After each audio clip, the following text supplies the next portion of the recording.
முதல்ல இவங்களுக்கு வேலை கிடைக்கும்போது ஒருத்தரால் அந்த வேலையை செய்ய முடியாது, 2 பேர் இருந்தால் தான் செய்ய முடியுன்ற அளவுக்கு அவ்வளோ வேலை கொடுப்பாங்க. அப்புறம் ரொம்ப இவங்களை வந்து லீவ் கொடுக்காம, பர்மிஷன் கொடுக்காம எல்லாத்திலும் ரொம்ப படுத்துவாங்க போட்டு. அதெல்லாம் பொறுத்துக்கிட்டாங்கன்னு சொன்னால் 7ஆம் இடத்துல குரு வந்து உச்சமாக இருக்கும்போது, இப்போ இவங்க நிறைய கடன் வாங்கி கல்யாணம் பண்ணணுன்ற ஒரு ஐடியாவில் இருந்தாங்கன்னா, அப்புறம் அது தேவையில்லைன்றது மாதிரி வரும். இல்லை சில பேருக்கு பெண்களுக்கு வந்து ஏதாவது அவங்க பேரில் ஒரு இடம், சொத்து ஏதாவது வாங்கி வச்சுருப்பாங்க. அப்போ கல்யாணம்னா இதை விற்று தான் பண்ணணும் அப்படின்ற ஒரு ஐடியாவில் இருப்பாங்க. கொஞ்சம் வெயிட் பண்ண இவங்களா சுய முயற்சியில் படிக்கிறதுக்கு கொஞ்சம் கஷ்டப்படுவாங்க. அதாவது இந்த வருஷம் எப்பயுமே கிடையாது.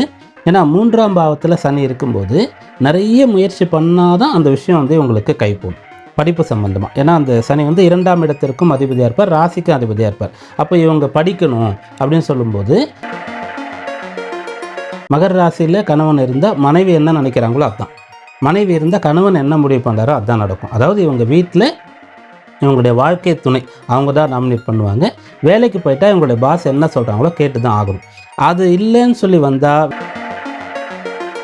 மகர ராசியில் இருக்கக்கூடியவங்க பூஜை, ஹோமம் இதில் ஏதாவது ஒன்றை பண்ணணும். ஹோமம்னு சொன்னால் இப்போது நிறைய பேர், அதாவது எல்லாருமே பிறந்த நாள் கொண்டாடுவோம், திருமண நாள் கொண்டாடுவோம், வருஷத்துக்கு ஒரு முறை வரும். சாஸ்திரப்படி வந்து வீடையும் கூட இதே மாதிரி பண்ண சொல்லியிருக்காங்க.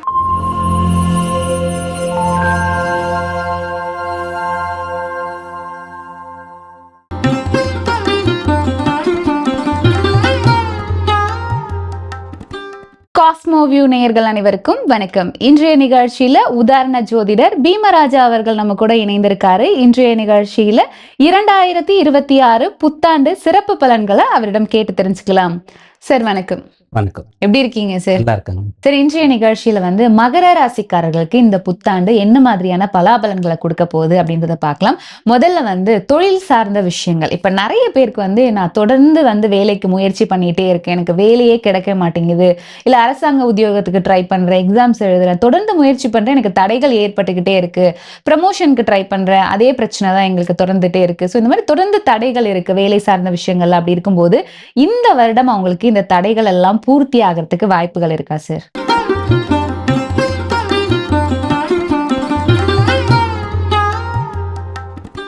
மகர ராசி பொறுத்த வரைக்கும் இந்த வருஷம் வந்து அவங்க லைஃப்பில் செட்டில் ஆகணும் அப்படின்னு சொல்லக்கூடிய ஒரு விஷயமானது இருக்குது. அதனால இவங்களுக்கு வந்து எனக்கு இந்த வேலை கிடைச்சாதான் நான் செட்டில் ஆகிறேன்னு அவங்க ஃபீல் பண்ணுறாங்கன்னா அது கிடைக்கும். பொதுவாக இந்த வருஷம் அப்படின்னு பார்த்தீங்கன்னா 2026 2, 2, 4, 6, 10ன்னு சொல்லி 1 அப்படின்றதுல வந்து முடியும். அந்த 1 அப்படின்னு சொன்னால் சூரியனோடது. இவங்களுடைய ராசிக்கு சூரியன் அஷ்டமாதிபதினு சொல்லுவோம், 8ஆம் இடத்திற்கு அதிபதி. அதனால இவங்களுக்கு வேலை கிடைக்கிறது வெளியூரில் கிடைக்கும், கடினமான வேலையாக இருக்கும். முதல்ல இவங்களுக்கு வேலை கிடைக்கும்போது ஒருத்தரால் அந்த வேலையை செய்ய முடியாது, 2 பேர் இருந்தால் தான் செய்ய முடியுன்ற அளவுக்கு அவ்வளோ வேலை கொடுப்பாங்க. அப்புறம் ரொம்ப இவங்களை வந்து லீவ் கொடுக்காம, பர்மிஷன் கொடுக்காம எல்லாத்திலும் ரொம்ப படுத்துவாங்க போட்டு. அதெல்லாம் பொறுத்துக்கிட்டாங்கன்னு சொன்னால் அந்த வேலையில் இவங்க நல்லா செட்டில் ஆக முடியும். அது ப்ரைவேட் வேலையாக இருந்தாலும் சரி, இவங்களுடைய செல்ஃப் எம்ப்ளாய்மெண்ட் எது இருந்தாலும் இவங்களுக்கு ரொம்ப கடினமாக இருக்கும். ஆனால் கடைசியில் அது வந்து சக்ஸஸ் ஆகிடும். அதனால் இவங்க அதுக்கு ஒரு விஷயத்தை ஃபாலோ பண்ணாங்கன்னா கொஞ்சம் பரவாயில்லையாக இருக்கும். இந்த வேலையில் சேர்கிறதுக்கு முன்னாடியோ அல்லது வேலையில் ஒரு பிரச்சனை அதெல்லாம் சரி பண்ணுறதுக்கு ஏதாவது பண்ணணும் அப்படின்ற டைம்லேயோ அப்பா கிட்ட உட்காந்து பேசணும். அப்பாவுடைய ஆசையை வந்து பெறணும்.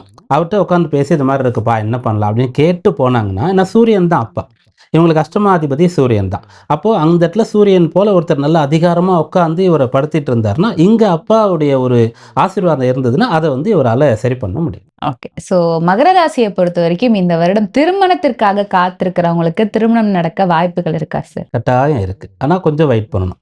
குரு பயிற்சிக்கு அப்புறமாக மகர ராசிக்கு வந்து திருமண யோகம் இருக்கிறது. குரு பயிற்சிக்கு முன்னே பார்த்துட்டு இருக்கலாம். அவங்க ஃபிக்ஸ் பண்ணுறது, கல்யாண டேட்லாம் ஃபிக்ஸ் பண்ணுறது குரு பயிற்சிக்கு அப்புறம் பண்ணலாம். அந்த குரு நன்றாக இருக்கும்போது தான் பண்ணணும் அப்படின்ற அர்த்தம் கிடையாது. 7ஆம் இடத்துல குரு வந்து உச்சமாக இருக்கும்போது இப்போ இவங்க நிறைய கடன் வாங்கி கல்யாணம் பண்ணணுன்ற ஒரு ஐடியாவில் இருந்தாங்கன்னா அப்புறம் அது தேவையில்லைன்றது மாதிரி வரும். இல்லை சில பேருக்கு பெண்களுக்கு வந்து ஏதாவது அவங்க பேரில் ஒரு இடம், சொத்து ஏதாவது வாங்கி வச்சுருப்பாங்க. அப்போ கல்யாணம்னா இதை விற்று தான் பண்ணணும் அப்படின்ற ஒரு ஐடியாவில் இருப்பாங்க. கொஞ்சம் வெயிட் பண்ணால் விற்காமலே பண்ணலாம் அப்படின்ற மாதிரி ஒரு விஷயம் வரும். இது ஒன்று. 2வது, இதே திருமணம் ஆனவர்கள் வந்து அவங்களுக்குள்ள செட் ஆகலை, பிரிஞ்சு போகணும்னு நினைக்கிறாங்கன்னு சொன்னால் இந்த ஜனவரியில் இருந்து 5 மாதம் மே மாதம் வரைக்கும் அந்த விஷயத்தை ஒத்தி போடணும். அதுக்கப்புறம் வந்து அவங்க சேர்ந்து இருக்கிற அளவுக்கே யோகம் வந்துடும். ஒருவேளை இல்லை 100% நாங்கள் வந்து இதுக்கப்புறம் இருக்க மாட்டோம் முடிவு பண்ணிட்டோம்னா கூட மே மாதத்துக்கு அப்புறம் மியூச்சுவலாக ஈஸியாக அவங்க வந்து செப்பரேட் ஆகக்கூடிய ஒரு விஷயமானது நடக்கும். இப்பயே ட்ரை பண்ணாங்கன்னா நிறைய பிரச்சனைகள் மேலே மேலே அலைச்சல் கஷ்டம்ன்ற மாதிரி அவங்களுக்கு இருக்கும். ஓகே. எதுவா இருந்தாலும் அந்த குரு பயிற்சிக்கு அப்புறமா ஒரு நல்ல முடிவு வந்து கிடைக்கும். திருமணம் ஆகாதவங்களுக்கு திருமணம் ஆகும். பிரியணும்னு இருக்கிறவங்களுக்கு கூட இதுக்கப்புறமா வந்து சரியாயிடுவாங்க அப்படிங்கிறது அந்த பயிற்சிக்கு அப்புறம் இருக்கக்கூடிய மாற்றமா நம்ம பார்க்கலாம்ல சார். ஓகே. உடல் சார்ந்த பிரச்சனை என்ன மாரியான பாதிப்புகள் ஏற்படும்? என்ன மாரியான விஷயங்கள்ல ரொம்ப கவனமா இருக்கணும் இவங்க? இவங்கள பொறுத்த வரைக்கும் அதாவது காது, மூக்கு, தொண்டை இது சம்பந்தமான பிரச்சனை வரும். மூட்டு அது சம்பந்தமாக பிரச்சனை வரும். கால் வலி வரலாம். அந்த காலில் நரம்பு சுத்திக்கிறது அப்படின்ற விஷயங்கள் உங்களுக்கு வரலாம். வெரிகோஸ் வெயின் மாரியான அது மாதிரி வரத்துக்கான வாய்ப்பு இருக்குது. டூ வீலரில் ஜாஸ்தி ட்ராவல் பண்ணுறாங்க, எனக்கு வேலையே அதில் தான். அதாவது டூ வீலரில் வேலைக்கு போயிட்டு திரும்ப சாயந்தரம் எடுத்து வராங்கன்னா பரவாயில்ல. நாள் முழுக்க சுற்றிட்டே இருக்க மாதிரி ஃபீல்டு ஒர்க்லாம் பண்ணிட்டு இருக்காங்கன்னா அவங்க வந்து கொஞ்சம் பயப்பட வேண்டாம். கொஞ்சம் கவனமாக இருக்கணும். ரொம்ப வேகமாக போகிறத தவிர்க்கிறது, கொஞ்சம் சீக்கிரம் போகிறதுன்ற மாதிரி காலில் அடிபடக்கூடாது. இதுபோல் தொண்டை, மூக்கு, காது இதில் வந்து அவங்களுக்கு வந்து இன்ஃபெக்ஷன் வரக்கூடாது அப்படின்ற விஷயங்கள கவனமாக இருக்கணும். ஆல்ரெடி இதில் இன்ஃபெக்ஷன் இருக்குன்னு சொன்னால் அதற்கு என்ன விஷயங்கள்லாம் ஃபாலோ பண்ணணும். இப்போ மாஸ்க்கெல்லாம் வந்து நம்ம கோவிட் டைம் போட்டோம்ல, எப்பயுமே இவங்க வந்து போட்டுக்கலாம், டெய்லியே போட்டுக்கலாம். இதெல்லாம் ஃபாலோ பண்ணால் அது வந்து பெரிய அளவுக்கு போகாமல் இருக்கும். ஓகே. ஸோ மகர ராசி மாணவர்களுக்கு இந்த 2026 என்ன மாரி பலாபலன்களை கொடுக்கும் சார்? மாணவர்களை பொறுத்த வரைக்கும் இவங்களுக்கு ஸ்பெஷல் டியூஷன்லாம் தேவைப்படும். ஸ்பெஷல் கிளாஸு, அடிஷ்னலாக வந்து கொஞ்சம் கோச்சிங்லாம் அப்படின்ற விஷயங்கள் இவங்களுக்கு தேவைப்படும். இவங்களா சுய முயற்சியில் படிக்கிறதுக்கு கொஞ்சம் கஷ்டப்படுவாங்க. அதாவது இந்த வருஷம் எப்பயுமே கிடையாது. ஏன்னா 3ஆம் பாவத்தில் சனி இருக்கும்போது நிறைய முயற்சி பண்ணாதான் அந்த விஷயம் வந்து இவங்களுக்கு கைகூடும் படிப்பு சம்பந்தமாக. ஏன்னா அந்த சனி வந்து 2ஆம் இடத்திற்கும் அதிபதியாக இருப்பார், ராசிக்கும் அதிபதியாக இருப்பார். அப்போ இவங்க படிக்கணும் அப்படின்னு சொல்லும்போது அதுக்காக நிறைய முயற்சிகள் தேவைப்படும். ஸ்கூலில் காலேஜில் என்ன வருதோ அது மட்டும் போகாது. அப்போ வீட்டில் வந்து இவங்களுக்கு ஒரு அக்கா அண்ணாலாம் இருக்காங்கன்னா அவங்கக்கிட்ட உட்காந்து படிச்சுக்கலாம். இல்லை இவங்க இருக்கக்கூடிய பகுதியிலே யாராவது நல்ல கோச்சிங் கொடுக்குறாங்கன்னா அங்கே போய் இவங்க சேரலாம். இல்லை ஆன்லைனில் ஏதாவது ஒரு விதத்தில் இவங்களுக்கு அடிஷ்னலாக ஒரு விஷயங்கள் யாராவது சொல்லிக் கொடுக்குற மாதிரி வந்தாங்கன்னு சொன்னால் கல்வி நல்லா இருக்கும். ஓகே. ஸோ பொதுவாகவே இந்த 2026 இந்த வருடம் முழுக்க அவங்க ரொம்ப இந்த விஷயத்தில் கவனமாக இருக்கணும். அப்படி ஏதாவது ஒரு விஷயம் இருக்கா சார்? முதல்ல சொன்ன மாதிரி இவங்களுடைய பாஸ், இவங்களுடைய மேனேஜர், டீம் லீடர் இவங்ககிட்ட கட்டாயம் கவனமாக தான் இருக்கணும்.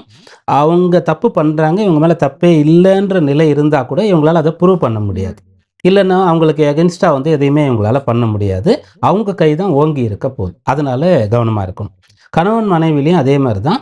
மகர ராசியில் கணவன் இருந்தால் மனைவி என்ன நினைக்கிறாங்களோ அதுதான். மனைவி இருந்தால் கணவன் என்ன முடிவு பண்ணுறாரோ அதுதான் நடக்கும். அதாவது இவங்க வீட்டில் இவங்களுடைய வாழ்க்கை துணை அவங்க தான் நாமினேட் பண்ணுவாங்க. வேலைக்கு போயிட்டா இவங்களுடைய பாஸ் என்ன சொல்கிறாங்களோ கேட்டு தான் ஆகணும். அது இல்லைன்னு சொல்லி வந்தால் வேலையிலேருந்து வெளியில் வர மாதிரி இருக்கும். இங்கே அட்ஜஸ்ட் பண்ணலன்னு சொன்னால் அந்த பிரிவு அப்படின்னு சொல்லக்கூடிய விஷயங்கள் இருக்கும். அதனால அவங்கள கொஞ்சம் அட்ஜஸ்ட் பண்ணிட்டு போகணும். ஓகே. 2026 மகர ராசிக்காரர்கள் வாழ்க்கை இன்னும் சிறப்பாக இருக்கணும் அப்படின்னா என்ன பரிகாரங்கள் இருக்கு சார்? மகர ராசியில் இருக்கக்கூடியவங்க பூஜை, ஹோமம் இதில் ஏதாவது ஒன்றை பண்ணணும். ஹோமம்னு சொன்னால் இப்போது நிறைய பேர், அதாவது எல்லாருமே பிறந்த நாள் கொண்டாடுவோம், திருமண நாள் கொண்டாடுவோம், வருஷத்துக்கு ஒரு முறை வரும். சாஸ்திரப்படி வந்து வீடையும் கூட இதே மாதிரி பண்ண சொல்லியிருக்காங்க. கிரகப்பிரவேசம், வீடு குடித்தனம் போகிறோம், அப்போ கிரகப்பிரவேசம் எல்லாரும் கூப்பிட்டு நல்ல ஹோமங்கள்லாம் பண்ணுவோம். அதோட விட்டுருவோம். அந்த வீட்டுக்குன்னு எதுவும் நம்ம செய்ய மாட்டோம்.